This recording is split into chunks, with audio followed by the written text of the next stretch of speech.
Halo sahabat Kompas.com, kembali lagi bersama Sporty Spesial. Kali ini kita akan kembali mengadakan wawancara dengan perwakilan FIFA yang akan datang nanti ke Piala Dunia U17. Kali ini kita akan ngobrol bersama Pascal Zuberbuehler, mantan kiper timnas Swiss dan juga anggota dari FIFA Technical Study Group untuk Piala Dunia U17 nanti. Mari kita simak berikut ini. Hello Pascal, thank you for your time for joining us in Kompas.com. Hello, thanks very much to invite me for this call, and I'm really looking forward to have a nice talk with you. Could you explain to our readers what's your role in the under-17 later on? I'm a responsibility with my team in the Technical Study Group. We bring a group together with former coaches or ex-players or whatever, and we have this technical study group to observe the tournament, to observe the games. It sounds very easy. No, it's not easy at all, because we are responsibility also for the individual awards on the end of the tournament, best player, best goalkeeper, etc., etc. And we observe the football, how the football gets forward, what team is playing which football, how they are performing, how the goals happens, how the defender are defending their goal, and especially, very important, my eyes are very focused on the goalkeepers, the most important position in a football team. It's a big work behind, but a fantastic work, because to see then how under 17 World Cup is developing. Okay, I read a few of the reports from previous tournaments.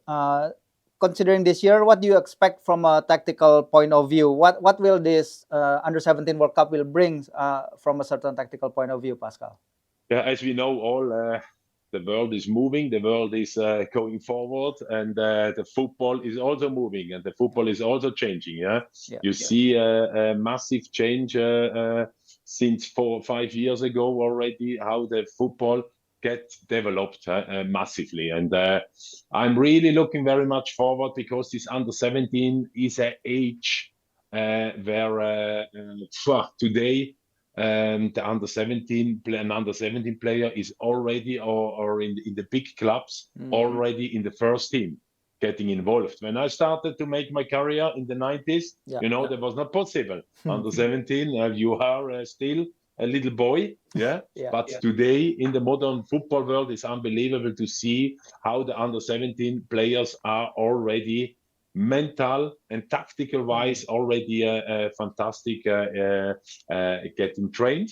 And now for this tournament, of course, we didn't have our last World Cup 2 years ago because about the COVID situation, and I'm really looking very much forward to see now how the previous under 17 World Cup in Brazil, and now how this tournament getting changed. I'm sure there are a lot of changes happen, especially in the speed, in the tactic, how the teams are playing out of the back, but I think we are talking even more about this a little bit later.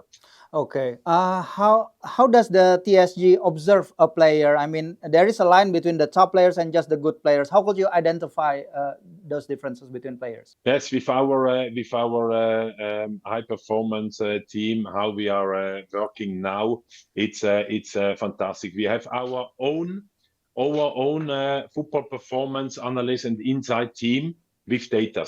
We have a lot of data from every player, and we observe very, very clear the good players or the less good players. But this is something what I don't like to talk about, less good players. They are all very good players, because they are the top 24 teams around the world. And that means they are the selected top players from each country. From these 24, and those are all very good trained young players, and we have from every player our own data, and then of course the most important also for me is our own eyes from the technical study group, and the data to bring together with the eyes is in the middle. This is the real bone what we are observing then. And this is of course, we have also to see how the teams are performing. You know, we have also teams that are maybe not so good in the team, but individual, they have one player who is shining, you know, and also those players we have to observe very clear. And for this, we have 24 teams on this tournament, and I'm sure we have fantastic players, and we are really all looking forward to observe all those players. Okay, based on your data and your observations or this time, do you have like a few names that Indonesian people should watch out for, other than from the famous teams, but maybe from the secondary teams? Names I'm not mentioning right now. I hope you understand this. We are not going in right now to mention, hey, we have this player and this player. We know exactly this squad from Brazil will be very strong. From Spain, we have a player already in our mind, etc., etc., etc. This we will observe, and I'm also sure, and I tell you this honestly right now, how your national team is performing. You know, I'm sure you will have very good players. I'm sure you have maybe an individual superstar in your team. Yeah, and those players we have to observe. We bring together the data then, and then we have to highlight this also on our FIFA Training Center website, and we highlight there everything. You know, for the whole world to open up, that every country can go in, every player, every private people can observe and read all those articles, how we observe the teams. Okay, okay. Now talking about your favorite position, obviously the goalkeeper. We know there's a lot of shift and evolution in the position of a goalkeeper.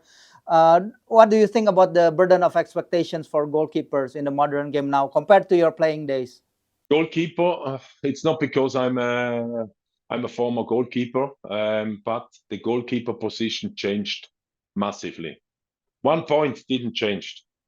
Goalkeeper needs to save the balls.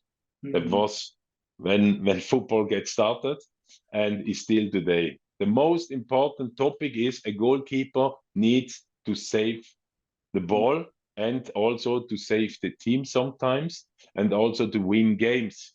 Our goalkeeper needs to be the one who can also win 3 points for the team. Yeah, and but if we see the variety from a goalkeeper in the modern football today, it's unbelievable. He needs to be clever. He needs to make decisions, the right decision in the right time. You know, first of all, I have 3 points for me very important for a modern goalkeeper. First of all, he needs to make the right decision. Do I need to defend now the zone? Means now I need to attack the ball out of the goal, out of the box, to support the defensive line, or do I need to defend now the goal, or the third position is now, do I offer myself to receive the ball? You know, this is a playing together from goalkeeper and defender, yes, and to read also clear the situation. Is the defender, if there is a ball coming through, is the defender in between the ball and me, or is the striker, the opponent striker, is he at front? Then I need to make the decision. Those situations, the modern goalkeeper today, those things I observe massively, or we observe massively, and also the offering to receive. You know, there you can see, is the goalkeeper connected to the team? Is the team playing the ball back to the goalkeeper? Because a goalkeeper needs to play left foot and right foot. A goalkeeper today, and especially in the under 17, you will see they have both feet. They are both feet. The young goalkeepers are getting trained with both feet to playing out. When in the 90s, when I played, I had only my left foot. The right foot was to stay on my feet, you know. And this is something very important, especially for goalkeeping, and also, of course, in possession, with the goal kick situation, with the two center backs in the box. Are they playing out? Is he able also to play sometimes a long ball, or is the team only Spain maybe are they playing only out of the back? It's possible. Yeah, if they train this day in, day out. Yeah, how is Indonesia playing this? Is the goalkeeper from Indonesia playing on the long balls, or are they also creating and trying out to play out of the back?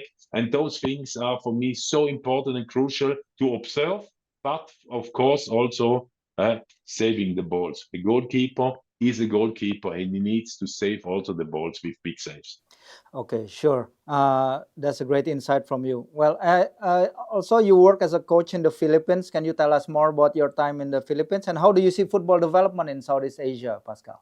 Yeah, that was a great experience for me before I joined to FIFA, that I had the possibility to work a few months or 1 year with the Philippines. I'm still in touch with the Philippines. It's a fantastic country. It's great to be there in this area. I love especially the attitude from you guys, the attitude and the heart. This is for me impressive. Okay, I'm born in Switzerland. Okay, I love Switzerland, but every time when I'm in those countries over there, it's for me fantastic to see the learning, how they want to learn. In the Philippines, I went there and they want to train 24 hours per day. It's unbelievable. Even if they are very tired, no, this fighting spirit, I want to learn. Coach, please teach me this, teach me that. And this is fantastic. And it was great to see how, especially now for Philippines, how they started to bring also players in the English league. Because from there I met Neil Etheridge, the goalkeeper, during my Fulham time, and he was their fourth goalkeeper, and it was great to train him. And it's fantastic to be together with him and still in touch with him right now. The football there is still a little bit a problem, especially with the league. The league is not that good. Not that good. We have still the same problems over there, contract-wise, payment-wise, coaching-wise, scouting-wise.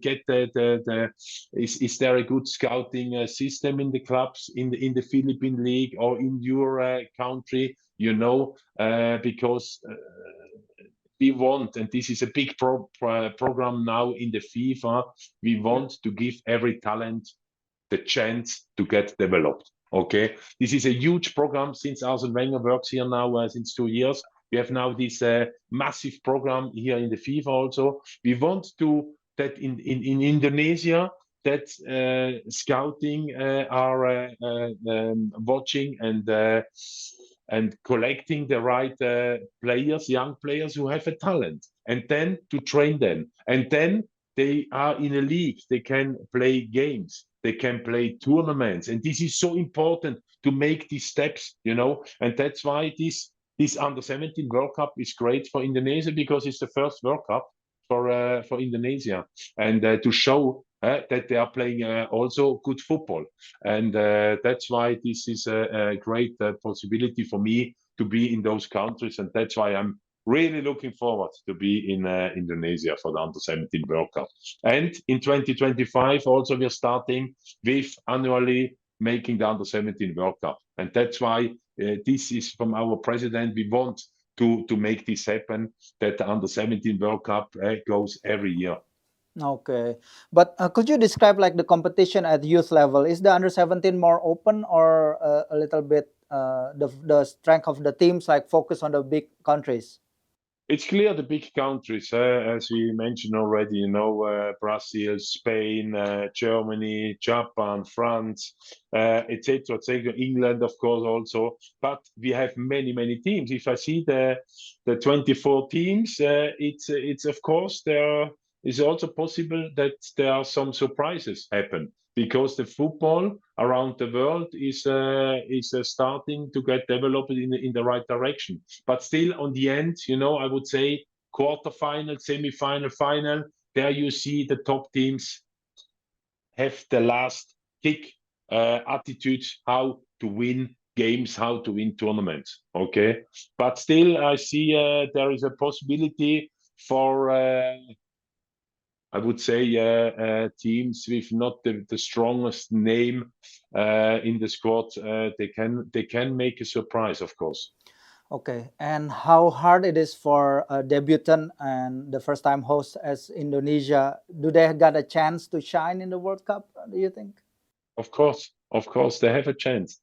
You know, the crowd will be amazing. I'm already sure now. The crowd can beam you up in the next level. It's of course important the first game, what you have against Ecuador. Yes, Ecuador, yeah. yeah, and Ecuador is a good team. They have a good youth team, but hey, you are playing at your country, in your country. The expectation, of course, it's high. This is clear. But a tournament is always special. Not Yeah. always the best teams are winning with the best players are winning clear. No, no. The tournament, you need a good spirit. You need a good coach, a good staff, a good crowd. This you have anyway, and then you need to shine, to shine. And if you win the first game, you're going through the group stage already. Quarterfinal, semi-final. This is going very fast. One game, and that's it. One game, extra time, penalty shootout, whatever. That's it. And this is in a World Cup, always in a tournament, always very special. And that's why not? Why not Indonesia? Come on, let's start with a great result on the first game already. Okay, Pascal, thank you. My final question: do you have something to say to the Indonesian people who are about to host this tournament? First of all, I'm really satisfied to come to your country. I'm really looking forward and to feel also the passion what you have for the football. Okay, and to give. I'm sure you will host a fantastic World Cup, and yeah, I'm excited to be soon there, and I'm really looking forward. And thanks very much to have me for this My interview pleasure. here, and see you soon in your country. Thanks to everybody, and it's fantastic to be soon with you guys. Ya, begitulah sahabat Kompas.com, bincang-bincang kita bersama Pascal Zuberbuehler, mantan kiper timnas Swiss yang juga nanti akan menjadi anggota dari FIFA Technical Study Group yang akan mengamati talenta-talenta terbaik di Piala Dunia U17. Terima kasih sudah menonton dan sampai kita ketemu lagi.